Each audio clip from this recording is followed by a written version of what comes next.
بيبدأ مسلسلنا مع عصابة ماينز وهم بيستعدوا علشان ينقلوا شحنة ممنوعات، وبنشوفهم وهم بيحطوها جوه فساتين علشان يهربوها بره البلد من غير ما حد يلاحظ الموضوع. وبنعرف ان ايزي لسه منضم لعصابة الماينز المكسيكية اللي بيشتغلوا مع عصابة الكارتل في امريكا، وبيكون لسه خارج من السجن بسبب انه انهى حياة شرطي. وبيقدموا اخوه انجل لبيشوب قائد العصابة، وبنفهم ان انجل عضو في العصابة. وقبل ما ايزي يوصل للمقر بيعدي على مدرسته القديمة في الطريق، وبيفتكر ذكرياته مع حبيبته ايميلي اللي كان بيحبها جدا من 8 سنين، لكن بيفوقوا صوت العربيات وراه، فبيكمل طريقه عادي ولا كأن حاجة حصلت. وبعد شوية بيعدي على محل أبوه فليبي اللي بيشتغل جزار، وبيقعدوا مع بعض وبيتكلموا شوية لحد ما أنجل يوصل علشان ياخدوا المكان عصابة الماينز. وفي نفس اليوم بيروح للعصابة وبيتقبل، وبيقرروا إنهم ياخدوه معاهم في أول مهمة ليه. وبيروح إيزي ومعاه كام واحد منهم لمدينة لاس فيجاس علشان يوصلوا شحنة الممنوعات اللي كانوا بيحضروها. وهم في الطريق بيتعمل لهم كمين وبيهجم عليهم مجموعة ملثمين، وبتقوم بين الطرفين معركة قوية جدا، وبيقدروا الملثمين انهم يسرقوا منهم الشحنه اللي معاهم كلها. واثناء المعركه في واحد من الملثمين بيمسك فرد من الماينز كرهينه، وبيهدد باقي زمايله بيه علشان يسيبوهم يمشوا. فبيحاول الماينز انهم يرجعوا بضاعتهم لكن مش بيقدروا، وبسبب اللي حصل بيتصاب الرهينه وبيقع على الارض. وبيهرب الملثمين بالبضاعه، وبيرجعوا عصابه الماينز للمقر وبيشرحوا لرئيس الكارتل ميجل جاليندو اللي حصل معاهم، وبيفهموه انهم ما يعرفوش شكل اللي عملوا معاهم كده بسبب الاقنعه اللي كانوا لابسينها. فبيتضايق ميجل جدا لان البضاعه دي ب 2 مليون دولار، وبيلومهم كلهم بالذات بيشوب لانه القائد بتاعهم، وبيشك ان في خاين بينهم هو اللي قال على ميعاد تسليم البضاعه، خصوصا انه غير المكان والميعاد كذا مره. وبيطلب منهم يعرفوا مين اللي عمل الكمين ده في اسرع وقت ويجيبوا له واحد منهم، وبيديهم فرصه لحد تاني يوم. فبيرد ايزي وبيقول انه شاف وشم حروف معينه على ايد واحد من اللي هجموا عليهم. وهنا بنكتشف ان ايزي عنده ذاكره قويه جدا. ولما ميجل بيمشي بيتعصب بيشوب على ايزي لانه اتكلم من غير اذن وبيضربه، بس بفضله بيكتشفوا ان الوشم ده خاص بعصابه السامو. وفي نفس اليوم ايزي وانجل ومجموعه منهم بيعدوا نفق بيوصل للمكسيك علشان يودوا العضو اللي اتصاب في الهجوم للدكتور، وبيسيبوه هناك لحد ما صحته تتحسن. وبنعرف ان ده نفق سري العصابات عاملينه علشان يوصل الدولتين ببعض ويقدروا من خلاله يتواصلوا ويهربوا اي حاجه هم عايزينها. وبعدها بتروح العصابه لحانه معينه وبيسيبوا ايزي بره وبيدخلوا. واثناء ما كان ايزي مستنيهم بيشوف ولد صغير بيسرق ذره، فبيتعاطف معاه وبيروح يدفع له حقها وبيساعده. وساعتها بتشكره اتيلدا اللي كان معاها مجموعه من الاطفال ومن ضمنهم الولد ده، وبيبقى معاها شنطه وبتدخل بيها لنفس الحانه اللي العصابه دخلتها. وبيخرجوا افراد الماينز بعد شويه ومعاهم نفس الشنطه، وبيفهم ايزي ان ليهم علاقه بالست دي، لكن محدش بيرضى يوضح له اي حاجه. وبترجع العصابه للمقر وبيعملوا اجتماع من غير ايزي لانهم لسه مش بيبقوا واثقين فيه. وبيتكلم ماركوس رئيس الماينز مع باقي الافراد وبيحط خطه علشان يقبضوا على زعيم السامو. وبعد شويه فعلا بيبداوا التنفيذ وبيروحوا لمنطقه مقابر كانوا اتفقوا مع عصابه السامو انهم يتقابلوا فيها، وهناك قاده العصابتين بيتكلموا مع بعض. ولما ماركوس بيتهم مايكل زعيم السامو انه السبب في الهجوم اللي حصل على رجالته، بينكر مايكل كل الكلام ده وبيتعصب وبيقرر انهم يقطعوا علاقه الشغل اللي بينهم. وهنا ماركوس بيمثل انه موافق على كلامه وهيمشي، وفجاه بيدي اشاره لرجالته وبيفتحوا ضرب النار على مايكل واللي معاه، وبيتحول الموضوع لحرب اطلاق نار متبادل. وبيحاول مايكل انه يهرب لكن رجاله ماركوس بيقدروا يمسكوه، وبعدها بيودوه للمقر بتاعهم. وهناك بيلاقوا شنطه فيها فلوس وبيفهموا ان ده مقابل المهمه اللي عملها ضدهم. وبيقعد ميجل يستجوبه وبيضغط عليه بكل الطرق علشان يعترف على اللي طلب منه يهاجمهم، لدرجه انه بيفصل ايده عن جسمه. وساعتها مايكل بيضطر يعترف ان في حد دفع له علشان يهاجم عصابه الماينز، وان اللي اداه الاوامر دي واحده ست دايما بتقول جمله معينه: تخلص من الشيطان لتحيا المكسيك. وبيفهم ميجل ان دي جمله مجموعه معروفين بالمتمردين اسمهم لوس اولفيداوس، وانهم معروفين بحركاتهم الغير متوقعه في المكسيك وامريكا، وده لان اهاليهم فقدوا حياتهم على ايد العصابات وكلهم يتامى. لكن اللي ميجل بيستغرب منه هو انه ما عندوش اي عداوات معاهم، فمش بيبقى فاهم ايه سبب انهم يهاجموا العصابه اللي شغاله معاه بالذات. وبيطلب من الماينز انهم يلاقوا رئيسه العصابه باي شكل. وتاني يوم ايزي كان بيتمشى وبيشوف ايميلي بالصدفه ومعاها طفل، وبيفضل يفتكر قد ايه كانوا بيحبوا بعض قبل ما يدخل السجن، وان لما ايميلي راحت تزوره في السجن قرر وقتها انه ينفصل عنها لانه اتحكم عليه ب20 سنه سجن. فبتتضايق ايميلي منه، وقبل ما بتمشي بتعرفه انها حامل. وبيتجنن ايزي لما بيسمع الخبر ده، لكن بيكون فات الاوان لانها مشيت. وبنكتشف ان ايميلي متجوزه دلوقتي من ميجل ومخلفه منه. وبيروح ايزي لمحل فليبي، وبنعرف ان ايزي شغال مخبر لعميل مكافحه الممنوعات هيمنز، وان هو ده سبب انه طلع من السجن بدري لانه اتفق معاهم انهم يخرجوه من السجن في مقابل انه يشتغل لهم مرشد على ميجل ويوقعه. وبيتكلم ايزي مع هيمنز وبيقول له على اخر اخبار ميجل، ولما هيمنز بيساله عن اخبار باقي العصابه بيتعصب ايزي عليه وبيفهمه انهم اتفقوا على ميجل بس، وبيطلب منه يبعد عن اخوه. وبتنتهي محادثتهم بدخول فليبي، وبيمشي ايزي وهو متضايق. وتاني يوم انجل انجل بيقرر يقول لايزي على السر، وبياخده وبيعدوا النفق وبيروحوا للجانب المكسيكي، وبيعرف ايزي على اتيلدا، وبتكون هي رئيسة المتمردين، وبيديها انجل بضاعة ممنوعات متغلفة عليها طبعة الكارتل. وبكده ايزي بيعرف ان انجل هو الخاين اللي ميجل بيدور عليه، فبيشرح له انجل انه عمل كده لان الكارتل بتنهار، وانه اتحالف مع المتمردين لانه بيعتقد انهم المستقبل وهيكملوا. وبنكتشف كمان ان افراد العصابة كوكو وجيلي بس هم اللي يعرفوا السر ده، لكن اللي خطط للفكرة دي هو انجل. وفي نفس الوقت ده اتيلدا بتدي اشارة للفريق بتاعها علشان ينفذوا المهمة اللي اتفقوا عليها، وفعلا بيطاردوا ايميلي وبياخدوها المكان فاضي وبيحتجزوا ابنها وبيضربوا نار على الحارس الشخصي بتاعها وبيهربوا. وفي نفس اليوم بترجع ايميلي للبيت وبتعرف ميجل اللي حصل، وبيوعدها انه هيرجع ابنهم. وبيتصل ميجل بالماينز وبيطلب منهم يساعدوه علشان يلاقي ابنه، وبيديهم وصف العربية اللي احتجزته. وساعتها بيفتكر ايزي العربية لانه شافها على الطريق وهم ماشيين، بس مش بيرضى يتكلم علشان يحمي انجل، وده لان انجل بيطلب منه يحتفظ بالمعلومات دي لنفسه حاليا وما يقولش اي حاجة لاي حد. وبتتكلم ايميلي مع ميجل وبتسأله عن المتمردين، وبتطلب منه ما يعملش اي حاجة متهورة تهدد حياة ابنهم. وبعد شوية بيوصل لميجل فيديو للمتمردين وهم بيحرقوا الممنوعات اللي عليها الشعار بتاعة الكارتل، ولما بيركزوا في الفيديو بيقدروا يسمعوا صوت بائع متجول في خلفية الفيديو، وبيجيبوه علشان ميجل يستجوبه، لكن البائع بيقول انه ما يعرفش اي حاجة. وقتها بيضطر ميجل انه يضغط عليه علشان يتكلم، وبيجيب ابنه وبيهدده انه هيأذيه، بس البائع بيفضل مصمم على موقفه. وهنا انجل بيتعاطف مع الولد الصغير وبيقرر يتدخل، فبيمثل ان جات له مكالمة بمكان العربية اللي كانوا بيدوروا عليها، وبيبلغ ميجل بيه. وفورا رجالة ميجل بيتحركوا على مكانها، ولما بيوصلوا وبيفتشوها مش بيلاقوا فيها اي حاجة تفيدهم. وفي نفس اليوم ديدا ام ميجل بتكون قاعدة معاه هي ودافانتي المستشار بتاعه، وبيحكوا هما الاتنين لميجل ان زمان اخوه الكبير تم احتجازه، لكن ابوه رفض يستسلم لمطالب المجرمين اللي خدوا ابنه واستخدم القوة علشان يطاردهم. وفعلا ده اللي جاب نتيجة، بس بيكون فات الاوان وبتنتهي حياة الطفل الصغير. ولما ميجل بيسمع الكلام ده بيتضايق جدا لانهم كانوا مفهمينه ان اخوه فقد حياته بسبب الالتهاب الرئوي وما كانش يعرف الحقيقة دي. وكلام ديدا ليه اقنعه انه يهاجم المتمردين ويتعامل بالقوة. وفي الوقت ده كوكو وانجل وايزي كانوا رايحين يدوروا على شخص اسمه لوي، لكن مش بيلاقوه في بيته، وبيفضلوا مستنيين هناك، واول ما بيشوفوه بيطاردوه لحد ما بيمسكوه. وساعتها لوي بيعترف لكوكو انه فعلا اذى تينا بنته، لكن بيحلف له انه ما كانش يعرف انها بنته، وبيوعده ما يقرب لهاش تاني. وكمان بيعرض عليه انه يزود لهم نسبة ربحهم من الممنوعات اللي بيبيعوها عن طريقهم. وهنا بنعرف ان لوي كان مرتبط بتينا بنت كوكو، وانه ضحك عليها واذاها. وبتستغرب العصابة لان مش هو ده السبب انهم كانوا بيدوروا عليه، لكن بيستغلوا الموضوع لصالحهم وبيوافقوا على زيادة النسبة. واثناء ما كانوا ماشيين بيسألوا كوكو عن تفاصيل الموضوع ده، لكن هو بينكر ان عنده ابن اصلا. وفي المكسيك انجل بيروح يقابل اتيلدا وبيعرفها ان الطفل اللي معاهم مهم جدا بالنسبة لاخوه، لان ايميلي كانت حبيبته السابقة، وبيطلب منها تخلي بالها من الطفل ده. فبتقول له اتيلدا ان مفيش حاجة هتحصل للطفل وانه هيرجع سليم، بس لما ينفذوا اللي في دماغهم. وقبل ما بيطلعوا من المكان بيسمعوا صوت عالي، ولما بيروحوا لمصدر الصوت بيلاقوا جثتين محروقين في نص الشارع، وبتكون دي جثة البائع وابنه، وبيفهموا ان ده تهديد للمتمردين. وبتروح ايميلي تقابل ايزي في محل ابوه وبتطلب منه يقول لها حقيقة كل اللي بيحصل، لان محدش عايز يقول لها حاجة ومش لاقي حد تثق فيه غيره. وبيبان ان ايزي لسه عنده مشاعر ناحيتها، وبيفهمها ان الكارتل حرقوا جثتين ونفذوا تهديدهم بالفعل. فبتزعل ايميلي وبتعتقد انها مش هتشوف ابنها تاني بسبب التصرف المتسرع ده من ميجل، لكن ايزي بيطمنها وبيقول لها انه مش هيسمح ان حاجة تمس ابنها وهيساعدها تلاقيه، وبيوعدها ان اي حاجة تحصل هيعرفها على طول. وهي ماشية بيفتكر ايزي مشهد شبه اللي بيحصل دلوقتي بس من 8 سنين، لما الاسعاف جت وخرجت جثة من المحل بتاع ابوه. وفي نفس الوقت ده رجالة ميجل كانوا بيحاولوا يوصلوا لمكان المتمردين، لكن على ما بيوصلوا هناك بيكونوا المتمردين خدوا بالهم ومشوا من المكان قبل ما رجالة ميجل يوصلوا. وبيعرف ميجل ان المتمردين بياخدوا الاطفال اليتامى عندهم، فبيبدأ يجند اطفال وبيزرعهم في الشوارع كجواسيس ليه. وفعلا بيقدر واحد من الاطفال يمثل انه ابن البائع المتجول اللي حياته انتهت، فبيصعب على المتمردين وبياخدوه معاهم. وفي نفس اليوم بيروح انجل وايزي لاتيلدا علشان يطمنوا على ابن ايميلي، وبتطلب اتيلدا من انجل انه يبيع لها الممنوعات اللي معاها لانها محتاجه فلوس علشان تنفذ باقي الخطه. وبيعرفها انجل انه هيبيعها لمشتري صيني هو عارفه. وفي الوقت ده الماينز بيبقوا قلقانين على شحنات الممنوعات بتاعتهم بسبب المشاكل اللي بينهم وبين المتمردين، وبيكونوا خايفين على سمعتهم في السوق، خصوصا ان الزباين بتوعهم بداوا يخافوا يتعاملوا معاهم لان بضاعتهم اتسرقت منهم. لكن ميجل بيأكد لهم ان ده مش هيأثر على الشحنات، وبيعرفهم ان الصينيين عايزين يقابلوهم شخصيا المره دي لان شحنتهم الاخيره اختفت ومحتاجين يعرفوا السبب ويتفقوا على كام حاجه كده. وتاني يوم بيوصلوا للمكان اللي هيقابلوا فيه الصينيين، وبيقابل انجل المشتري الصيني اللي حكى لاتيلدا عليه علشان يتفق معاه يبيع له الممنوعات بتاعتها. وبنعرف انه واحد من اللي هيحضروا الاجتماع، وبعد ما بيخلصوا بيروحوا للباقي وبيبداوا يتكلموا عن شحناتهم مشكلتهم وحل للمشاكل اللي حصلت. ولما بيتفقوا على كل حاجه بياخد بيشوب مسدس كان محطوط في علبه ومتغطي بالمشروبات اللي فيها وبينهي حياه واحد من الصينيين. وبنفهم ان مدير المكان كان حاطه هناك عن قصد. وبيتكلم بيشوب مع كل اللي موجودين وبيعرفهم ان الصينيين طلبوا منه يعمل كده، وده لان الشخص اللي هو انهى حياته كان بيسرق بضاعه منهم وبيبيعها لحساب نفسه، وهم عندهم قانون انهم مستحيل يخلصوا على حد منهم، وعلشان كده اتفقوا معاه ينفذ المهمه دي في مقابل انهم يتمموا الصفقه. وبيأكد لهم ان ده كان سبب الاجتماع من الاول، وبكده مش بيبقى فيه مشتري ياخد الممنوعات من اتيلدا لانه هو ده نفس الشخص اللي انجل كان متفق معاه. وبعدها ايميلي بتكون متعصبه ومتضايقه من ميجل لانه كذب وما سمعش كلامها لما قالت له ما يستخدمش القوه علشان سلامه ابنها، وانها ما بقتش واثقه فيه، وبقى في فجوه في علاقتهم وبعدوا عن بعض. وبيوصل الطفل الكساندرو اللي ميجل زرعه في عصابه المتمردين للمكسيك، وبيستغل الكساندرو فرصه ان محدش مركز معاه وبيصور فيديو لاتيلدا هي وراهبه جت تعالج ابن ميجل وبيبعته لميجل، واخيرا بيعرفوا شكل اتيلدا. وفي مكان تاني بنشوف هانا رئيسه المحليين ومعاها اولادها الاثنين وهم بيضربوا نار على المهاجرين الغير شرعيين، لكن المره دي بيكون الشخص اللي انهوا حياته معاه ممنوعات. ووقتها عمده المدينه بتكلم الماينز وبتطلب من بيشوب يشوف مين اللي عمل كده، لانها مش عايزه تدخل الفيدراليين علشان ده هيسبب لهم هم مشكله ومش هتقدر تتستر عليهم وقتها. وبنفهم ان العمده وبعض افراد الشرطه بيتستروا على الماينز، وان ده اللي مساعدهم ومخليهم يتعاملوا في البلد من غير ما يخافوا من اي حاجه. فبيروحوا عصابه الماينز يقابلوا هانا علشان يحلوا معاها المشكله. وبيفتكر ايزي انه شاف ابنها بوب قبل كده في السجن من كام سنه لما كان مسجون، ولما العصابه مش بتلاقي فايده من الكلام معاها بيتعصبوا جدا وبيمشوا، وبيقرروا يروحوا بالليل يخلصوا عليها هي وعيالها. ولما بيوصلوا بيتفاجئوا ان جثث هانا وباقي رجالتها مرميين على الارض، فبيفهموا ان شركائها هم اللي عملوا فيها كده. وساعتها انجل بيسيب كل ده وبياخد رقم مشتري بيلاقيه علشان يتواصل معاه ويبيع الممنوعات لاتيلدا. وبيروح بوب لانجل البيت وبنكتشف ان هو ده الشخص اللي انجل اتواصل معاه علشان يبيع له الممنوعات، وهو نفسه اللي خلص على امه وكل افراد عصابتها. وبنعرف ان بوب كان شغال في الجيش لكن سابه واتجه للاجرام، وعلشان كده بيوافق يشتري البضاعه من انجل بس بشرط انه يهرب المترجم الشخصي بتاعه ومراته من المكسيك لامريكا. وبيروح انجل وايزي علشان ينفذوا اتفاقهم مع بوب، وبيلاقوا الشرطه المكسيكيه في بيت المترجم وبيحتجزوهم، لكن بيسمحوا لايزي انه يمشي علشان يجيب لهم فديه مقابل تحرير اخوه والمترجم ومراته. وبيروح ايزي وكوكو لاتيلدا علشان تساعدهم، وبعدها هم الثلاثه بيقابلوا الشرطي اللي قبض على انجل وبيقدموا له الممنوعات بدل الفلوس لانه مش بيبقى معاهم غيرها. وبتفاجئهم الشرطه انهم بياخدوا الممنوعات وبيحتجزوهم كلهم في بيت المترجم، لكن اتيلدا بتبقى عامله حسابها وجايبه باقي عصابتها معاها، وبيدخلوا المكان فجاه وبيساعدوهم وبيخلصوا على الشرطه الفاسده. وبيبان ان انجل واتيلدا بيحبوا بعض، وبعد ما بينقذوا المترجم ومراته وبيرجعوهم لبوب بيبيع له انجل الممنوعات وبيقدروا يجمعوا الفلوس اللي اتيلدا كانت محتاجاها. ومع الوقت بنعرف ان كوكو فعلا عنده ابنه اسمها تينا، وبيروح كوكو يقابلها هي وامه، وبنكتشف ان تينا ما تعرفش انه ابوها اصلا. ولما بيواجهوها بالحقيقه دي بتتصدم جدا وبتجري وبتركب مع شخص غريب عربيته وبتمشي. وفي نفس الوقت ده ايميلي بتعرف ان في احتفاليه هتحصل في المكسيك، فبتنصح ميجل انه يستخدم المهرجان ده ضد المتمردين ويقلب الناس عليهم، وبيوافق ميجل على الخطه وبتعجبه. وبيروحوا للمهرجان ده فعلا، ولما بيوصلوا للكنيسه بيشوفوا راهبه اتعرضت للضرب لحد ما فقدت حياتها. وبرغم ان المتمردين هم اللي عملوا كده، لكن ايميلي وهي ماشيه بتقع في وسط التجمع وبيدوسوا عليها الناس وبتتصاب وبينقلوها للمستشفى. ولما ايزي بيعرف اللي حصل لها بيروح يزورها في المستشفى علشان يطمن عليها. وبعد ما بيتكلموا شويه وهو ماشي بيشوف واحد من رجاله ميجل، وبيروح ميجل يقابل ايزي وبيهدده انه لو قرب من مراته تاني هيدمره. وفي الوقت ده رئيس هيمنز بيعرف ان ابن ميجل تم احتجازه، وبيطلب من هيمنز يجبر ايزي يرجع لايميلي ويستغل اللحظه دي علشان يحرضوها ضد ميجل. وبيبقى هيمنز رافض وخايف من الخطه دي جدا لانه عارف ايزي ومتاكد انه مش هيوافق، لكن بيضطر ينفذ كلامه. ولما ايزي بيقابل هيمنز وبيعرف انه عاوز يرجع لايميلي بيرفض، فبيفهمه هيمنز انه لو ما وافقش هيخسر الصفقه اللي عملها مع مكافحه الممنوعات، لكن ايزي بيصر على رفضه. فبيضطر هيمنز يروح لفليبي وبيهدده وبيقول له انه عارف حقيقته وان ده مش اسمه الحقيقي اصلا، وبيأمره يقنع ايزي ينفذ كلامه والا هيفضحوا عند ولاده وهيكرهوه. وبنكتشف ان فليبي كان شرطي في المكسيك وشغال مع الكارتل، وبيروح لهيمنز وبيكشف له عن هويته الحقيقيه وبيعرفه اللي كان بيعمله زمان من جرايم علشان يفهمه انه مش بيهمه حاجه، وبيهدده انه لو ما بعدش عنه هينهي حياه عيلته، وبيأمره انه يبعد عنه وعن ولاده. وبيروح ديفانتي وبيدي لاعضاء عصابه الماينز صوره زعيمه المتمردين، ومش بيبقوا عارفين يقولوا لمين لانهم ما بقوش واثقين في بعض. وبتروح ايميلي تزور ايزي لانها تعبت من الاحداث الاخيره، لكن وهم قاعدين مع بعض بيدخل انجل عليهم فبتستأذن وبتمشي. وفي نفس اليوم بنعرف من اتيلدا ان المتمردين مش هم اللي عملوا الواقعه اللي حصلت في الكنيسه، وان ميجل هو اللي عمل كده وبيخلص على ناس ناس ابرياء لمجرد انه ياخد حقه منهم، وبيدي انجل لاتيلدا الفلوس تمن البضاعه، وبيتنقلوا للخطه رقم 2، وبتخرج من المكان هي وكل اللي موجودين علشان يكملوا كلام بره. وبيستغل الكساندرو ده وبيبعت لميجل احداثيات موقع المتمردين، وبتتحسن علاقه ميجل وايميلي، وبيقعدوا يفكروا هيمسكوا المتمردين ازاي. وفي نفس الوقت ده بيجي له مكالمه من المتمردين وبيطلبوا منه فديه علشان يرجعوا له ابنه، وبيتفقوا معاه انه يقابلهم في المكسيك ويعدي الحدود ويجي لوحده. وبيوافق ميجل يدفع الفديه، وبيطلب من المستشار بتاعه انه يوقف الهجوم لحد بس ما ياخد ابنه وبعدين يبقوا يكملوا. وبتروح تينا للمقر بتاع الماينز وبتطلب من كوكو يساعدها، بس علشان هو عنده مهمه مع العصابه بيخلي ايزي يشوفها عايزه ايه. وبنكتشف انها انهت حياه الراجل اللي ركبت معاها العربيه لانه فكرها بتسرقه وقعد يضربها، فدفعت عن نفسها وحصل اللي حصل بقى. وبتفتح شنطه العربيه اللي واخداها من جدتها وبنشوف جثته فيها، وبتطاردهم الشرطه لان جدتها اتصلت بالشرطه عمدا علشان تعلمها ما تاخدش عربيتها تاني بدون اذنها. وبيفكروا ان ايزي هو اللي سرقها وبيطاردوه، بس ايزي بيقدر يهرب من العربيه وبيمشي. وبتفتش الشرطه العربيه وبتلاقي الجثه، وبتبدا رحله بحث عن ايزي. وبيخاف هيمنز من تهديد فليبي وبياخد اجازه، وبيروح لفليبي البيت وبيتفاهموا وبيرجعوا اهل من تاني. وهنا بنكتشف ان هيمنز في الاساس يبقى ابن اخوه. وبتتصل اتيلدا بميجل علشان تقول له على الميعاد والمكان اللي هيسيب فيه شنطه الفلوس، وطبعا ميجل بيوافق فورا وبيجهز الفلوس. وبعد ما بيسلمهم الشنطه زي ما طلبوا بيبقوا سايبين له ابنه في عربيه راكنه في نفس المكان اللي هو فيه. واول ما بيطمن عليه بيؤمر رجالته يهجموا على مكان المتمردين، لكن بعد ما بيروحوا على الاحداثيات اللي الكسندر بعتها بيكتشفوا ان مفيش حد هناك. وده لان المتمردين عرفوا ان الكسندر جاسوس وكانوا بيختبروه لما سابوا ورقه الاحداثيات قدامه، وبيخلصوا عليه وبيرموه من فوق المبنى بعد ما رجاله ميجل بيكونوا مشوا من المكان. وبنشوف ميجل وهو بيحاول يعدي من حدود المكسيك وامريكا، لكن مش بيقدر لان الشرطه لقت في البطانيه اللي كان ابنه ملفوف بيها ممنوعات، وبيفضل محتجز عند المعبر في الحدود. وفي الوقت ده اتيلدا كانت مع ايزي وانجل وبتعرف منهم معلومات عن ابوهم ومكان بيتهم، وبتروح بعدها لفليبي وبتطلع له صوره بتجمعه مع ابوها، وبتتهمه ان هو اللي سلم ابوها واعترف عليه للكارتل. وهنا بنكتشف ان فليبي وابو اتيلدا كانوا شغالين مع بعض زمان، وبتعرفوا اتيلدا ان ابوها ساب الكارتل بعد ما فليبي سابها بسنتين علشان يستقر ويرجع علاقتها بمراته. لكن بعدها بيجي واحد من الكارتل وبيحرق ابوها وامها واخوها، وكانت هتبقى هي كمان معاهم لولا ان امها خبتها وهم داخلين على البيت. وبتحكي له انهم قبل ما يخلصوا على ابوها عرفوه ان اللي قال على مكانه هو شريكه، لكن فليبي بينفي كلامها وبيأكد لها انه ما كانش يعرف مكان ابوها وقتها، لان ابوها ما قالش على مكانه لاي حد من الاساس. والشخص الوحيد اللي كان يعرف مكانه هو نفسه اللي صورهم الصوره دي، وواحد تاني كان صاحبهم اسمه كريس. ولما بيثبت لها ده بتصدقه اتيلدا وبتتاسف له وبتمشي. وبيروح فليبي يقابل كريس اللي شغال دلوقتي قسيس، وبيحذره من اتيلدا علشان يرد له الجميل اللي عمله معاه من كام سنه ويعمل حساب للعشره يعني. وبيرجع ايزي للبيت وبيشوف ورق خاص بابوه وبيكتشف حقيقته. وساعتها هيمنز بيكلم ايزي وبيقول له ان الصفقه بتاعته خلاص انتهت، وبينصحه يبعد عن الشرطه والعصابه لحد ما يشوف حل. وفي اللحظه دي ايزي بيعرف ان ميجل اتقبض عليه ودخل السجن، والشرطه بتوقف ايزي لانه كان مطلوب القبض عليه، لكن بيحاول يهرب منهم لانه لو اتمسك قدام مقر الماينز هيتم تفتيش باقي افراد العصابه، فبيحاول يهرب بعيد عن مكانهم على قد ما يقدر علشان يحميهم. وبيقتحم هيمنز غرفه التحقيقات اللي فيها رئيسه بوتر، وبيأمره بوتر يسيب قضيه ايزي وهو هيمسكها. فبيحاول هيمنز يقنعه وبيعرفه ان ايزي قال له ان ميجل تم القبض عليه في الحدود، فبيوافق بوتر انه يستمر في الصفقه مع ايزي ويفضل زي ما هو مخبر ليهم. وبيحاول كوكو يحسن علاقته ببنته فبيخرجها وبيعرفها على باقي اصحابه، وبعد ما بيخلصوا بيوصلها البيت عند جدتها وبيديها فلوس وبيمشي. لكن بنكتشف ان جدتها دي ست مش كويسه وبتاخد منها الفلوس بالقوه، فبتفكر تينا في خطه تاخد حقها بيها، وبتفضل تخبط دماغها وبتجرح نفسها بقصد. وبعدها بتروح لكوكو وبتقول له ان امه اللي عملت فيها كده، فبيتعصب جدا وبيروح لها البيت وبيتخانق معاها وبيمسك راسها وبينزلها في البانيو وبينهي حياتها. وبيبقى حزين في الاول لكن بعد كده مش بيهمه، وده لانه انهى حياه عمه زمان وهو عنده 7 سنين ومتعود على كده. وبتروح اتيلدا تقابل ميجل في السجن وبيبان انها دافعه للحراس رشاوي، وبتفتح اللاب اللي معاها وبتوريه انها رابطه كل شركاته ومصانعه باجهزه عندها، وبتدمر له كذا شركه قدامه علشان يصدق. وبتعرض عليه صفقه انهم يتعاونوا سوا ويعملوا شراكه بينهم، لان ده هيخلي ليهم مدى وصول كبير وهيقللوا الفساد في البلد، وهو ده هدف المتمردين من الاول. وبيتفقوا يعينوا وسيط بينهم لحد ما يثقوا في بعض، وبتديله الوقت يفكر. وبيخرج ميجل من السجن، ولما بيرجع للبيت مع ابنه بيقتحم بوتر وشرطه مكافحه الممنوعات بيته وبياخدوه هو ومراته وبيروحوا بيه على مركز الشرطه. وبيبدا بوتر التحقيق مع ميجل عن سبب انه ما بلغش عن احتجاز ابنه، وبيعرفوا ان المتمردين بيفجروا شركات الممنوعات بتاعته من امبارح، وانه لو سابهم اكتر من كده هيدمروا البيزنس بتاعه كله. وبيهدده وبيقول له انه يقدر يسجنه ويبعده عن مراته وعيلته لمده طويله، او يقدر يطلعه بسرعه بشرط انه يشتغل معاهم. وبيديه ملف فيه كل كل المعلومات عنه، وبيكمل كلامه وبيقول له انه عاوز يخلي المتمردين تحت المراقبه علشان يمسكهم، ولو اتعاونوا هيعملوا ده بسهوله. لكن ميجل مش بيبقى موافق لان ابوه زمان عمل صفقه مع وكاله المخابرات وكان ده سبب نهايته، وبيفهمه بوتر ان دي الطريقه الوحيده علشان حياته تبقى كويسه ويخرج من السجن. في نفس الوقت ده هيمنز بيعرف انهم بيحاولوا يعملوا صفقه مع ميجل، وبيكون متعصب جدا لان كان بقاله سنتين بيحاول يرفع قضيه ضده ويمسك عليه دليل، وهم بالسهوله دي هيعملوا صفقه معاه ويطلعوه. فبيهددهم وبيقول لبوتر انه هيعرف الصحافه بكل اللي بيحصل وهيفضح الحاجات اللي بيعملها ويدمر مستقبله المهني. وبيروح هيمنز لايزي وبيعرفه اللي حصل وبيطلب منه يهرب احسن، لكن ايزي بيرفض وبيقرر يواجه الواقع. وبعد ما ميجل بيفكر كتير بيقرر يوافق على صفقه الشرطه لانه خايف على مراته وابنه وبيتم الافراج عنهم. وفي الوقت ده تينا بتتكلم مع ايزي وبتعرفه باللي ابوها عمله مع جدتها، فبيروح ايزي وانجل علشان يساعدوا كوكو ويتخلصوا من جثه امه. لكن اثناء ما كانوا في الطريق بتوقفهم الشرطه وبتشوف الجثه في شنطه العربيه وبيتم القبض عليهم. وبيتكلم بوتر معاهم وبيعرف انجل ان ايزي شغال مخبر على ميجل لحساب مركز مكافحه الممنوعات، لكن هم استغنوا عن خدمته دي حاليا وممكن يحتاجوها بعدين. وبيعرفهم انه لو نفذ له طلب واحد هيمسح كل سجلاته في الشرطه كانه ما عملش حاجه قبل كده، وبيطلق سراحهم. وبعدها انجل بياخد ايزي لمكان فاضي وبيفضل يضربه لانه كان مخبر وخانه ومعرفهمش حتى، وبيتضايق اكتر لما بيعرف ان ابوه كمان كان عارف وما قالهوش. وفي نفس اليوم ميجل كان بيحاول يفكر يعمل ايه ولو كان هيشتغل مع الشرطه ولا مع اتيلدا، فبيوصل لفكره انه يوهم الشرطه انه بيحاول يقبض على المتمردين ومتعاون معاهم، لكن في نفس الوقت يشتغل مع المتمردين. وبينصحوا ديفانتي انه ما يعملش كده لانها مش فكره كويسه، فبتعلق ايميلي وبتقول لميجل يعمل اللي هو شايفه صح. ووقتها ميجل بيلاقي اوراق خاصه بابوه في المكتب وبيفهم منها اللي حصل لاخوه زمان، وبيروح هيمنز للمكتب بتاعه وبيكتشف ان بوتر شال حاجته كلها من المكتب، وبيزعل جدا وبيقرر يمشي من المدينه ويرجع لعيلته. وبيعرف فيليبي بالموضوع ده، وبيروح واحد من رجاله ميجل لكريس وبيطلب منه يبلغه لما اتيلدا تيجي تزوره. وبيعمل ميجل اجتماع وبيبلغ الكل بالصفقه اللي عملها مع المخابرات المركزيه، وبيعرفهم انه برضه عمل صفقه مع المتمردين وانهم هيمثلوا قدام بوتر انهم ضد المتمردين، لكن هم في الحقيقه شركاء وهيقسموا الارباح اللي هتطلع بينهم. وبيبقى ديفانتي متضايق جدا من اللي حصل. وبعد الاجتماع ميجل بيروح يقابل ديفانتي وبيفهمه انه اكتشف ان اخوه فقد حياته بسبب الالتهاب الرئوي، وده اللي شافه في الورق اللي لقاه في المكتب. وبيتضايق منه ان هو وديدا كذبوا عليه علشان يغير رايه ويحارب المتمردين، وده ضره كتير جدا. وبنكتشف كمان ان ديفانتي هو الشخص اللي انهى حياه عيله اتيلدا من سنين كتير، وعلشان ميجل يكسب ثقه اتيلدا بيسلمها سلاح وبيخليها تاخد حقها منه. وبتنتهز اتيلدا الفرصه وبتفصل راسه عن جسمه. وبنشوف انهم كمان بعتوا شخص يخلص على القسيس لان هو اللي قال لديفانتي على مكان عائله اتيلدا علشان يخلص عليهم. وبيروح ميجل يواجه ديدا باللي عرفه وبيلومها على كذبها عليه وبيعرفها انه خلص على ديفانتي. وبتوصل رساله لايزي وانجل من بوتر بيأمرهم فيها انهم ينهوا حياه هيمنز. فبيروح ايزي لابوه وبيحكي له اللي حصل، ولان فليبي خايف على ايزي بيتصل بهيمنز وبيطلب يقابله، ولما بيجي له بيحاول يخلص عليه لكن ما بيقدرش، وبينصح اولاده ما يخلصوش على هيمنز. بس انجل وايزي بيروحوا البيت هيمنز من غير ما يعرفوا بعض، وبيكتشفوا ان هيمنز ما كانش لوحده في البيت ورئيسه كان معاه، ووقتها بيضطروا ينهوا حياه الاتنين. وبيساعدهم بوتر في تنظيف الشقه وبيطلب منهم يدفنوا الجثث، وبعد ما بيدفنوها بيمسح بوتر كل سجلات ايزي زي ما وعده. وبيطلب انجل من ايزي انه يمشي ويسيب الماينز، لكن ايزي بيرفض وبيعرض على بيشوب انه يرقيه. ومع الوقت بنعرف ان ام ايزي اتوفت باطلاق ناري من شخص كان بيحاول يسرقهم. وبيشوف ايزي العربيه بتاعت الشخص اللي انهى حياه امه، ولان ذاكرته قويه في يوم تاني وهو ماشي بيشوف نفس العربيه وبيفضل واقف مستني صاحبها يرجع وبيمشي وراه، لكن الشخص ده بياخد باله وبيهرب. وبيفضل ايزي يطارده وبينهي حياه شرطي بالغلط وقتها، وقبل ما يتقبض عليه بيبص على وش المجرم اللي عمل كده علشان يحفظه وبيهرب.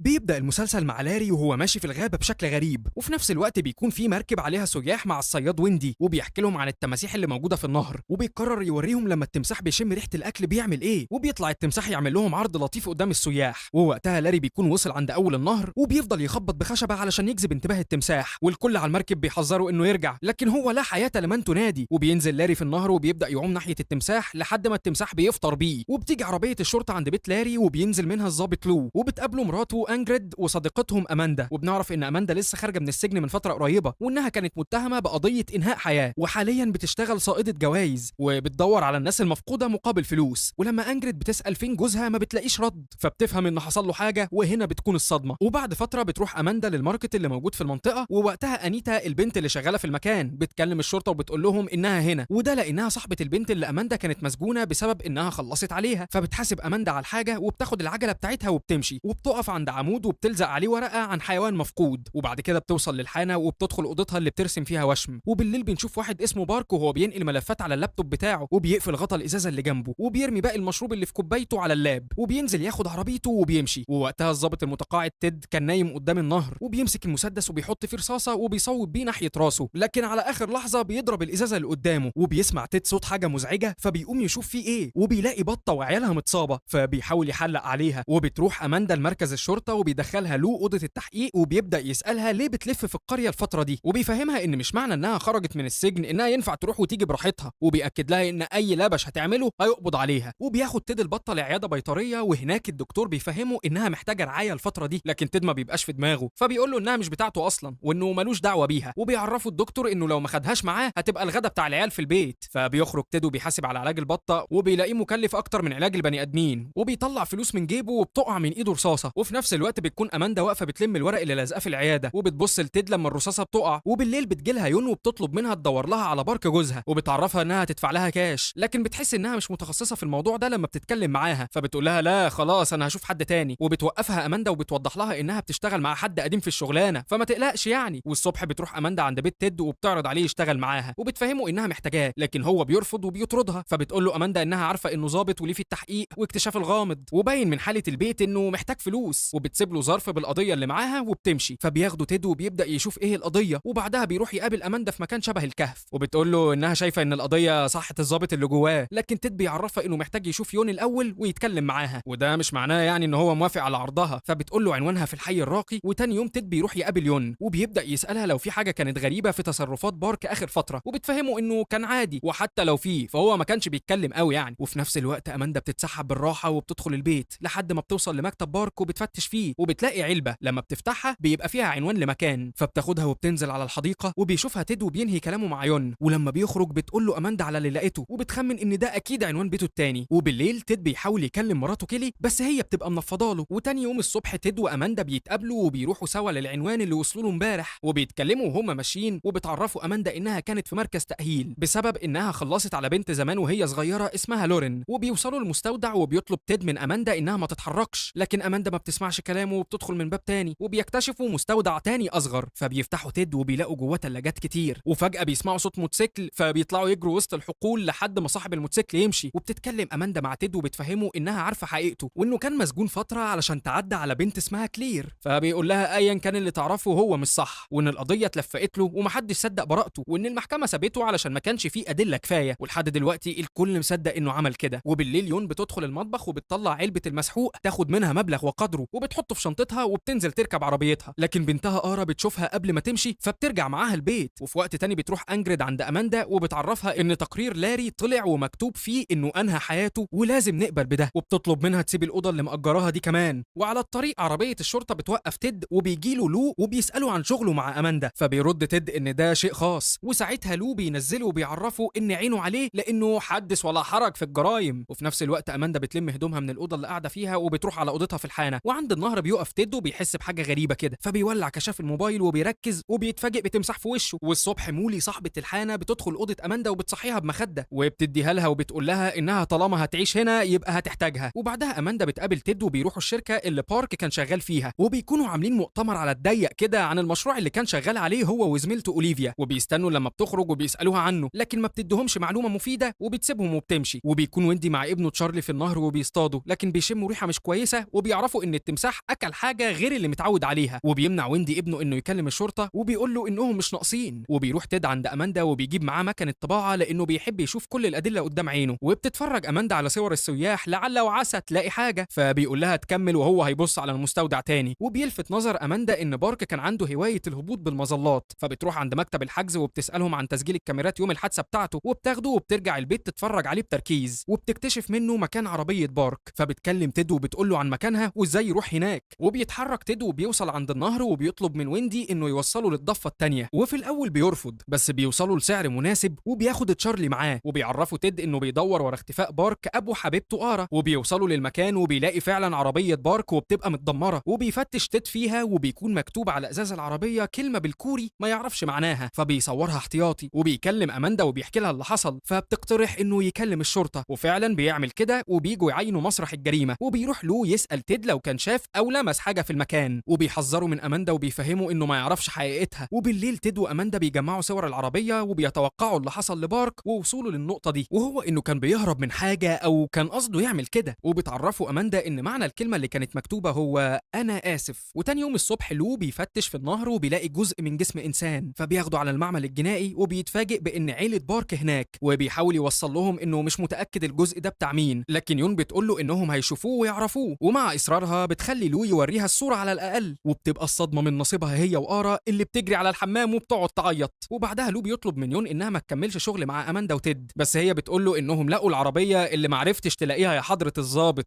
وتاني يوم تيد بيحاول يكلم كيلي للمره ال5000، واخيرا المره دي بترد عليه وبتعتذر له انها ما كانتش عارفه ترد بسبب تمرينات بنتهم ليلي، وبتنادي عليها علشان تكلمه وبتوري له انها كسبت ميداليه في السباحه. وساعتها تيد بياخد باله ان اسمها متغير، فبيسال كيلي هي كانت ناويه تعرفه امتى حاجه زي دي، لكن كيلي بتفهمه انها كان لازم تعمل كده علشان محدش يضايقهم بسبب القضيه بتاعته، وبتتحجج بانها متاخره وهتكلمه بعدين وبتقفل. وفي نفس الوقت ده اماندا كانت بترتب الاوضه بتاعتها وبتطلع سبوره وبتبدا تلزق عليها كل الادله اللي لقوها، وجنب ده بتقرر تدور في حادثه لاري. وبالليل بتروح المستودع تاني لوحدها، لكن بتلاقي ان كل حاجه كانت فيه مش موجوده، وبتكلم تيد تحكي له، بس هو بيطلب منها انهم يتكلموا الصبح. ووقتها اوليفيا بتروح بيت يون ومعاها ورد، وبتقول لها انها اسفه على اللي حصل لبارك، لكن الحي ابقى من الميت، فبتطلب منها لو ينفع تطلع تشوف حاجه في مكتبه، وبتوافق يون وبتسيبها براحتها. وبتقعد اوليفيا تفتش في المكتب كله، وفي الاخر بتلاقي هارد ديسك بتاخده وبتتكل على الله، وبتحاول تفتح الهارد بس ما بتعرفش. والصبح لو بيصطاد التمساح اللي عامل القلق ده كله، وبيبداوا يدوروا على اللي في بطنه لكن ما بيوصلوش لاي حاجه. وساعتها بتيجي يون تقابل اماندا وتيد وبتديهم باقي فلوسهم، وبتطلب منهم يكملوا تحقيق ويعرفوا سبب انهاء جوزها لحياته. وبعدها فال دكتوره الطب الشرعي بتقابل تيد في الحانه وبتتكلم معاه وبتعرفه انها متاكده انه بريء من الحادثه اللي اتسجن بسببها، لانه اكيد كان هيطلع بجروح، بس هو ما شاء الله بشرته نضره. وبيفهمها انه حاول يثبت ده، بس للاسف البنت كلير ما كانتش فاكره غيره. وبيسالها وصلوا لايه في تحقيقاتهم في قضيه بارك، ولو كانت شبه حادثه لاري ولا لا، وايه قصه اماندا. فبترد عليه ان اي معلومات عن بارك ما تقدرش تخرجها بره، وجايز فعلا تبقى مشابهه لاري. اما اماندا بقى فخلصت على بنت بطعنها بآلة حاده 12 مره في عربيه وسط الغابه. وبتروح اماندا بيت لاري وبتلعب مع الكلبه، وبتلاقي منقوش على الطوق بتاعها ارقام، فبتشك في حاجه وبتفتكر لما لاري لقاها في عربيه قديمه وسط الغابه وفي حضنها ضحيتها لورين. وفي الوقت ده بتاخد عجلتها وبتمشي لحد مكان المطار الخاص، وبتدخل الطياره اللي لاري كان بيسوقها وبتاخد منها ملف يخصه. ولما بتحس بحركه بره بتخرج بسرعه لكن ما بتلاقيش عجلتها. وهنا بيظهر تويست اللي كان بيشتغل مع لاري، وبيعرف انها بتحقق ورا الحادثه بتاعته، وبيقول لها يا ريت لما توصل لحاجه تبقى تشاركه لان لاري كان شخص عزيز عليه. وبيجي اهل بارك وبترحب بيهم يون، وبتاخدهم آرا بعد كده وبيروحوا عند النهر علشان يصلوا هناك على فقد ابنهم، وبتبقى حالتهم صعبه قوي. وتاني يوم بيوصل تيد عند اوضه اماندا لكن مش بيلاقيها، وبيقابل في طريقه كاري مساعده لو، وبيبدا يسالها عن قضيه اماندا، وبيعرفها انه دور فيها على النت وما لقاش حاجه. فبتفهمه ان الكل وقتها تخلى عنها ولبست هي التهمه، وان محدش بيحب يتكلم عن الموضوع ده. وبيعملوا عزل بارك وبيجي فيه كل القريبين الا اماندا، لكن تيد بيكلمها وبيعرفها ان كل الناس القريبه من بارك هنا فاكيد هيلاقوا معلومه. وبعد ما بيخلصوا بتيجي اوليفيا وبتدي ليون ظرف كمساعده ليها، لكن آرا بتوقفها وبتقول قدام الكل انها عارفه عن علاقتها بابوها. وساعتها يون بتسكتها، وبيطلبوا اهل بارك من يون ان هي وآرا يرجعوا معاهم كوريا علشان العيله تتجمع، لكن يون بترفض. وبيروح تيد عند اماندا وبيقعد يسمع تحليلاتها في عزا بارك، وانها شاكه ان يون تكون هي اللي خلصت عليه، او ممكن تكون آرا قررت تاخد حق امها. وبتفهمه انها بعد ما فتشت في الملف بتاع لاري اكتشفت انه كان بياخد بنزين زياده، وبتوري له الطوق وبتطلب منه يستفسر عن الارقام اللي عليه. وبيكلم تيد زميلته فرانكي علشان تساعده، لكن هي بتبقى متضايقه منه بسبب اختفائه وانه لسه فاكر يكلمها. صحيح وقت المصالح النفوس بتتصالح، فبتقفل في وشه. وبتكون آرا واصحابها قاعدين وبيحاولوا يهونوا عليها، وساعتها جاي زميلها بيلاقي علبه الوان وبيبدا يرسم بيها كلام، وبيوديهم عند بيته وبيرسموا عليه، وبنكتشف ان ده بيت تيد. ولما بيشوف البيت بيتضايق قوي. وبالليل فرانكي بتكلم تيد وبتعرفه انها ما وصلتش لاي حاجه ليها علاقه بالرقم اللي هو قال لها عليه، وبتطلب منه بالمره ما يكلمهاش تاني. وفي نفس الوقت آرا بتقعد تتفرج على فيديو ليها مع ابوها، وبتفتكر لحظاتهم مع بعض وبتعيط عليها. وبعد اللي حصل تيد بيكلم اماندا وبيفهمها وبيفهمها انه مش هيكلم اي ضابط تاني يساعدهم، وبيخرج يمسح الكلمه اللي مكتوبه على بيته وبيتمشى لحد النهر وبيفضل باصص ناحيته بنظره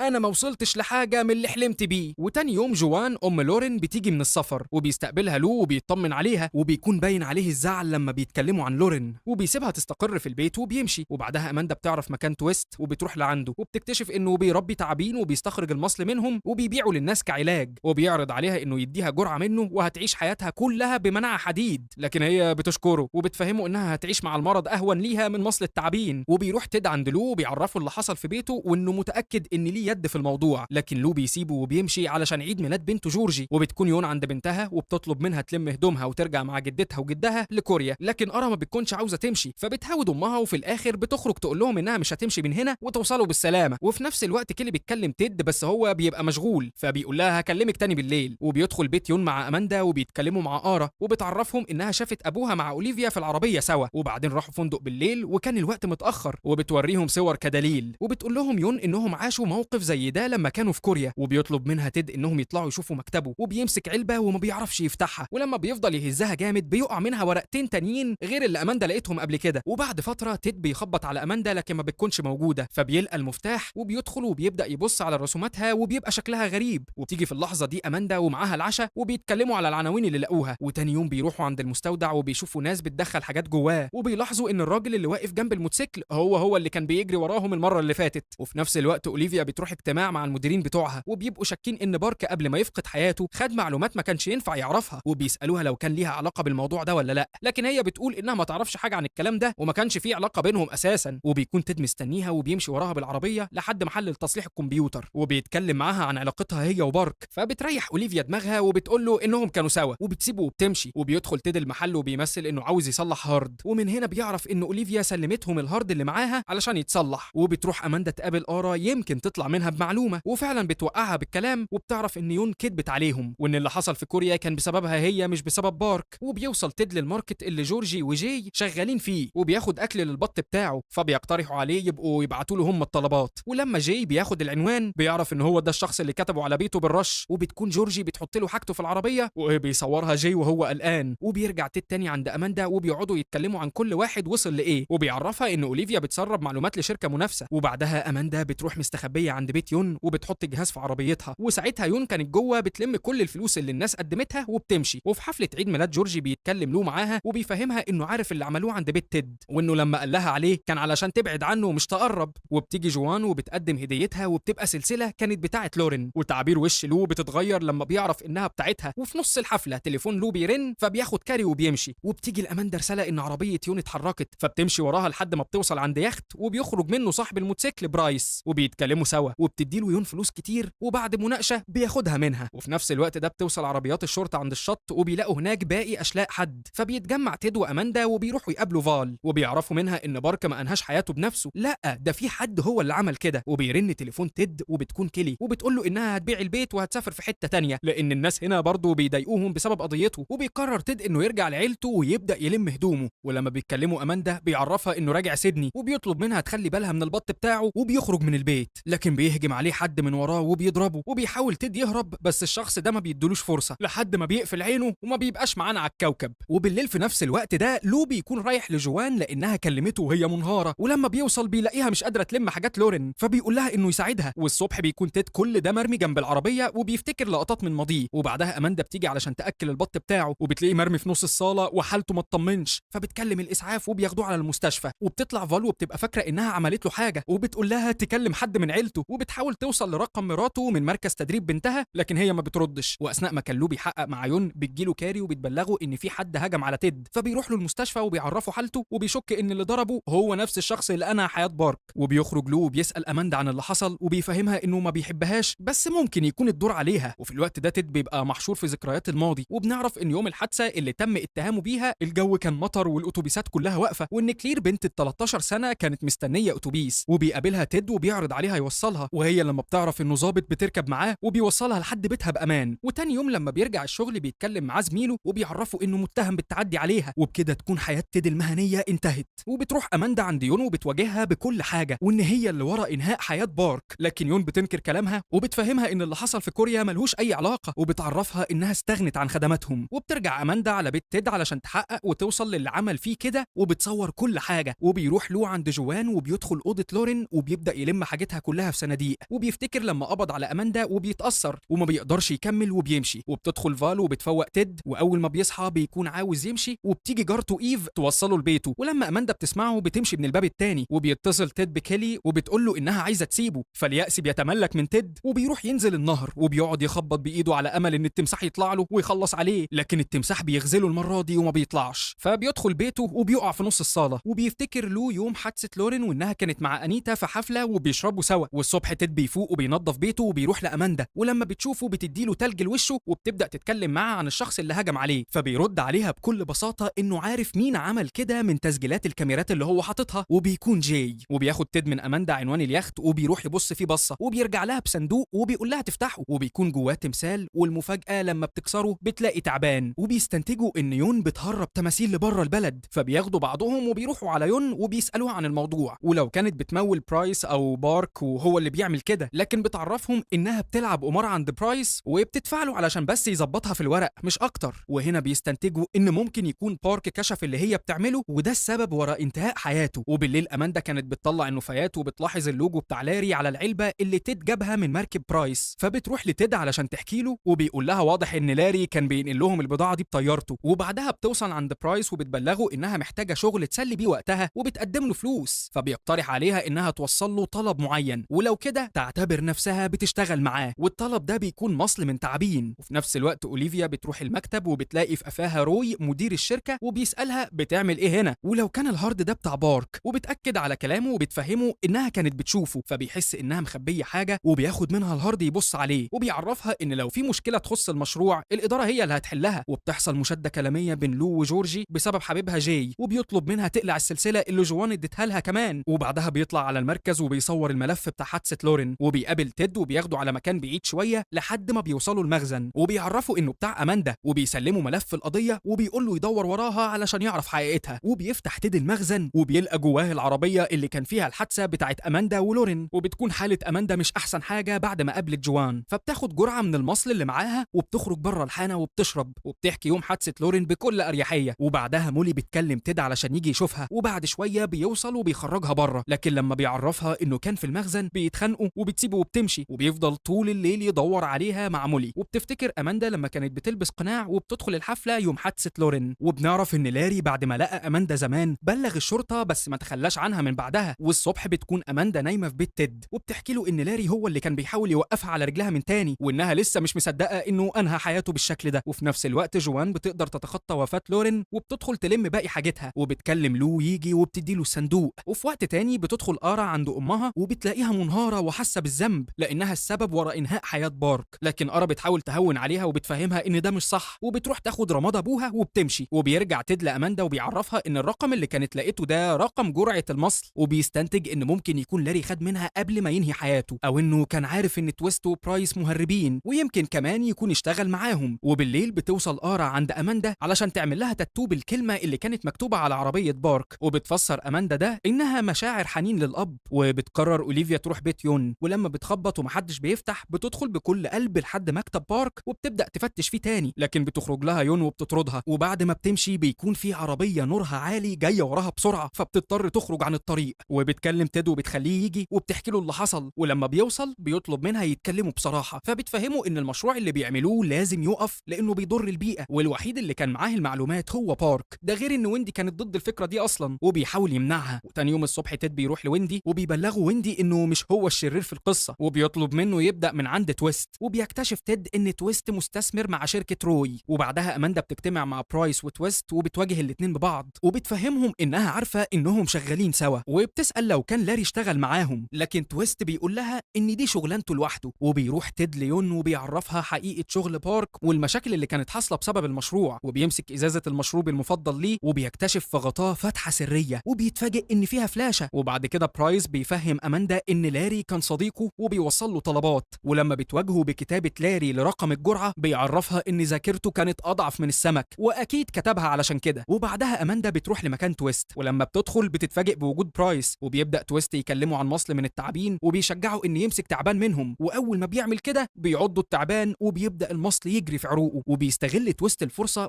وبيسأله عن اللي حصل بالظبط لاري في مقابل انه يديله الدواء المضاد للمصل. وبيحكي برايس ان لاري شافه وهو بياخد جرعات زيادة لنفسه وكان عايز يفضحه، لكن برايس بيهجم عليه في يوم وبيحقنه بجرعة من المصل وبيقول له بالشفا. ومن بعدها وحصل اللي حصل وحياته انتهت في النهر. ووقتها بيسيبوا تويست لحد ما المصل يخلص عليه وما بيرضاش ينقذه وبيمشي. وبتقعد اماندا جنب برايس وبتكلم الاسعاف وتيد، وبيوصل تيد وبيعرف اللي حصل من اماندا، وبتيجي عربية الشرطة وبيقبضوا على اماندا وبيكونوا فاكرين ان هي اللي انهت حياة برايس. وبالليل تيد بيفضل قاعد مستني التحقيق يخلص، فبتجيله انيتا وبتسأله هو بيعمل ايه هنا، وبتعترف له ان هي ولورين غلطوا لما حطوا لاماندا حاجة في المشروب بتاعها في الحفلة. وبتفتكر اماندا يوم الحادثة لما كانت بتجري في الغابة وبتركب عربية، وفجأة بيبدأ يقرب عليها حد لابس قناع غريب وهي مرعوبة. وبيرجع له يكمل تحقيق مع اماندا وبتفهمه ان تويست هو اللي انهى حياة برايس علشان ياخد حق لاري، لكن لو ما بيصدقهاش وبيقول انها بتحكي قصص وخلاص. بس في الاخر ما بيقدرش يفضل محتجزها اكتر. وتاني يوم تيد بيروح يعمل فحص لنفسه عند فال، وبيستغل الفرصة وبيطلب منها تحلل عينة دم تانية لاماندا وتقارنها مع القديمة لانه شاكك في حاجة. وبعدها بيتقابل الثنائي بتاعنا وبيقعدوا يحللوا كل التفاصيل الاخيرة اللي وصلوا لها. فبيروحوا عند محل تنظيف عربيات على الطريق السريع وبيطلبوا منهم تسجيل الكاميرات يوم حادثة بارك، وبيتفرجوا وبيكتشفوا ان عربية بارك خرجت، وبعد شوية عربية ويندي اتحركت وراه، وبيلاحظوا ان عربيته هو بس اللي رجعت من نفس الطريق. وبيتفاجئوا كلهم ان اللي كان سايقها هو تشارلي مش ويندي. وبيخرجوا وبيفتشوا المكان وبيلاقوا قطعة من ساعة غالية، فبيستنتجوا انها بتاعت بارك. وبيروحوا يسألوا يون عنها وبيفهموها انهم شاكين في تشارلي، فبتقول لهم ان جوزها كان عنده فعلا ساعة زيها، وان علاقته بتشارلي ما كانتش احسن حاجة بس مش لدرجة انه يخلص عليه يعني. وبتسمعهم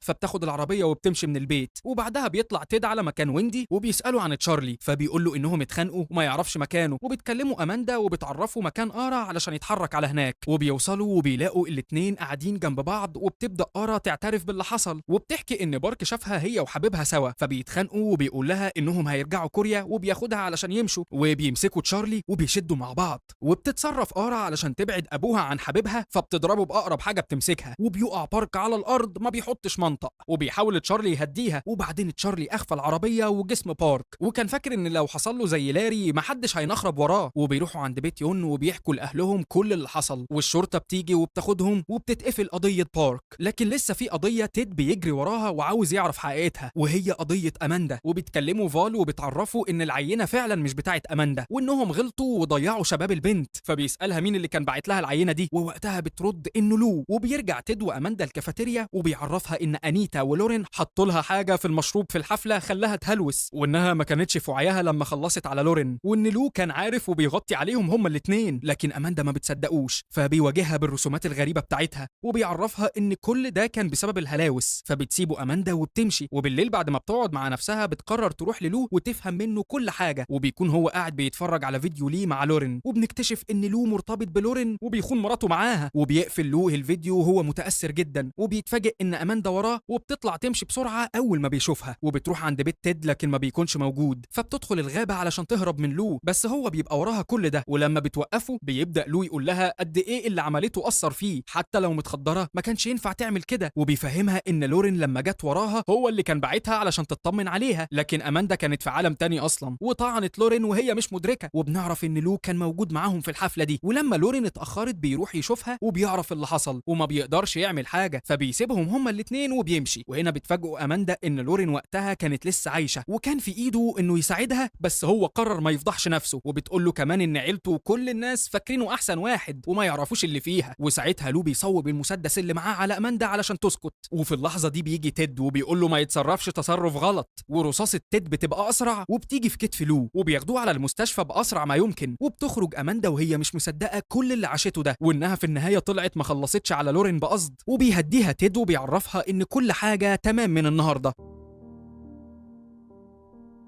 بيبدأ مسلسلنا بالأرملة أليس وبنشوفها خارجة من بيتها مع ابنها تاكي بعد ما حسوا بحركة غريبة بره مزرعتها. وبتمسك أليس البندقية وبتصوب ناحية روي اللي بيبقى متصاب ومش دريان بالدنيا ونايم على الخيل بتاعه، ومع أقل حركة منه بتضربه بالنار وبيقع على الأرض، وبيجروه لحد الحظيرة بتاعتهم والصباح رباح يعرفوا هو مين. وبتدخل إيفا حمات أليس بتبص على روي، ولما بتلاحظ جروحه بتحط له عليها شوية بارود وبتولع فيها، ودي طريقة جديدة في الطب البديل باين. وفي نفس الوقت بيبقى فرانك أكبر زعيم عصابة رايح هو هو ورجالته لبيت دكتور في قرية قريبة لأنه اتصاب في دراعه وشكله كده هيضطر يتخلص منه، وبيفضل عند الدكتور للصبح وبعدها بيتحرك مع رجالته علشان يدوروا على روي. والصبح روي بيفوق وبتجيله إيفا علشان تشيل القش اللي لازق على جروحه وتطمن إنه بقى كويس وترميله تيشيرت يستر بيه نفسه. وبيتك روي على نفسه وبيخرج من الحظيرة يشوف حظه وقعه في أنهي قرية، وبيقابل في وشه أليس وتاكي وبيعرفوه بنفسهم، وهو ما بيقدرش يصلب طوله قدامهم بسبب تعبه وبيقع تاني على الأرض. وبنشوف المأمور بيل بعد ما رجع من رحلة الصيد اللي كان فيها وبيلاقي أخته ماري قاعدة مع عياله بعد ما مراته توفت، وبتبقى لابسة لبس المرحوم جوزها وشايلة بندقية على ظهرها بعد ما بقت مسؤولة عن شؤون القرية. وواضح إن الحياة في القرية المنحوسة دي مختلفة حبتين. وبتطلب ماري من بيل إنه يتكلم مع أليس علشان تبيع لهم جزء من الخيول اللي عندها بما إنه الوحيد اللي بيعرف يتكلم معاها، خصوصا إنهم محتاجين الخيول دي علشان تسهل عليهم تنقلهم في البلد. وبالليل بتروح أليس للحظيرة علشان تعرف مين الغريب اللي قاعد عندها من امبارح وما بتلاقيهوش في المكان، وفضولها بيجرها تفتش في حاجته وبتلاقي جواب وبتعرف من عليه اسمه. ووقتها روي بيجي وبتوضح له ان ما ينفعش يفضل قاعد عندها كتير لانها على باب الله وما عندهاش اكل يكفيهم كلهم وكمان مش عايزه مشاكل مع حد. لكن روي بيبقى صوته رايح وما بيقدرش يرد عليها. والصبح بيشوف الخيول بتاعت أليس بتلف حوالين نفسها وعامله دوشه، وبيخرج لحد عندها وبيحاول يروضها بس خيل منهم بيضربوا وبيوقعوا. وبيلاحظ أليس وتاكي اللي روي بيحاول يعمله، فبينادي تاكي عليه علشان يجي ياكل معاهم ويبقى بينهم عيش وملح. وفي الوقت ده بيسمعوا صوت خيل بيقرب عليهم، فبتقوم أليس وتاخد وضع الاستعداد وتبعد اي حد عاوز يقرب من مزرعتها، عندها تروما باين ولا ايه. وبتبقى واحده من القريه اسمها ليلي وابنها تعب وعارفه ان ايفا سرها باتع وهتلاقي دواء لحالته، وبتدخل ايفا تحط الطفل على الارض وبتسيبه. وبيشوف روي تعبان بيقرب منه، وفي لحظه بيلف وبياخد المسدس المتعلق وراه وبيضرب التعبان وبيخلص عليه قبل ما يأذي الطفل. وبيجري الكل على صوت ضرب النار وبيكتشفوا ان ضربه روي ما خيبتش وخلصت على التعبان من مسافه محترمه وباين عليه خبره في الموضوع. وبتروح أليس عند روي وهو بيصلح سور المزرعه وبتقعد جنبه وبتعرفه على اسطوره الهنود الحمر وانهم كانوا بيحطوا ثروتهم تحت سور مزرعه قبل ما بيسافروا ويسيبوا المكان. وياما حفرت ودورت وما لقتش حاجه في الاخر. وبيسالها روي ايه اللي وقعهم في مزرعه بعيده بالشكل ده، وبتحكي له أليس انها اتجوزت وهي صغيره من شريك ابوها في الشغل، واول يوم ليهم سوا صمم يلفوا في المنطقه وفجاه البرق بيبرق والرعد بيرعد وبتقوم عاصفه وتجر عربيتهم لحد النهر وتنزل العربيه وجوزها فيها، وحظها ان فستانها شبك في الشجره وقدرت تعيش. والطيار رماها على شط منطقه هي ما تعرفهاش، واول ما فاقت وفتحت عينيها لقت فوق دماغها ناس من قبيله متوحشه وغفلوها وهجموا عليها، وبتحاول تستنجد بناس تانية مستخبيه بين الشجر ولا حياه لمن تنادي. لكن حظها بيبتسم لها تاني وبيجي بيل في الوقت المناسب وبينقذها هي وكل الناس اللي كانت موجوده في القريه، ووصلها العيله من الهنود الحمر يرعوها، وبعدها جوزوها ابنهم اللي خلفت منه تاكي. بس بقى يا سيدي ودي قصه حياتي. وبيوصل الضابط جون القريه المنحوسه وبيقابل بيل وبيعرفهم انه بيدور على فرانك وروي. وبيبقى بيل عايش في ميه المخلل ومش بيقرا جرايد كتير وما يعرفش قصه فرانك وروي اللي البلد كلها عارفاها. فبيحكي له جون ان روي كان عيل صغير وبعد ما ابوه اتوفى قرر هو واخوه جيم يسافروا لكاليفورنيا، وصادفوا في طريقهم الراهبه لوسي وعرضت عليهم يرتاحوا في الملجأ بتاعها وراحوا معاها. وبعد ما قعدوا كام يوم روي شاف جيم جهز نفسه وركب الخيل بتاعه هيشد الرحال ويكمل الرحله، فجري عليه وقال له انه هيجي معاه. لكن جيم طلب منه يفضل مع لوسي لحد ما يقدر يحميه لان الرحله مش مضمونه ومش عارف ممكن يقابله ايه، ووعده اول ما الدنيا تظبط هيجي ياخده. واتضايق روي من كلام جيم وحس انه اتخلى عنه ومش هيشوفه تاني. ولما كبر قرر يسيب الملجأ زي اخوه ويروح يلقط رزقه في اي حته. وبعد ما خرج سرق اول خيل قبله وطلع الخيل ده بتاع فرانك وكان قاعد مريح عند حنا في الطريق. ولما فرانك شافه صفر للخيل علشان يقف وراح له واتكلم معاه، وكان روي خايف منه وافتكر انه هيخلص عليه، لكن فرانك فهم من هيئته انه ملوش حد وقرر يخليه تحت عينه ويربيه ويبقى راجل من رجالته. وبيحكي له فرانك قصه حياته وبياخده على مكان اللي قاعد فيه باقي الرجاله بتاعته وانهم هنا كلهم اسره مع بعضيهم، وبيعلمه كل حاجه علشان يقدر يعيش بطوله في الحياه القاسيه دي. ومع الوقت بقى الروي مكانه في قلب فرانك ويعتبره ابنه. وبعد ما اشتد ساعد روي وبقى راجل ملوي هدومه راح للملجأ بتاع لوسي واداها فلوس لانه عاوز يرد لها جميل انها ربته واستحملته زمان. وساعتها فرحت لوسي وقعدت تمدح فيه للاولاد الصغيرين اللي موجودين في الملجأ علشان ياخدوه قدوه وهي دي التربيه الصالحه. وبتفتكر ان جالها جواب من جيم بعد ما روي سابها بسنه وبتقوم تجيبهوله، ولان روي مش عارف يقرا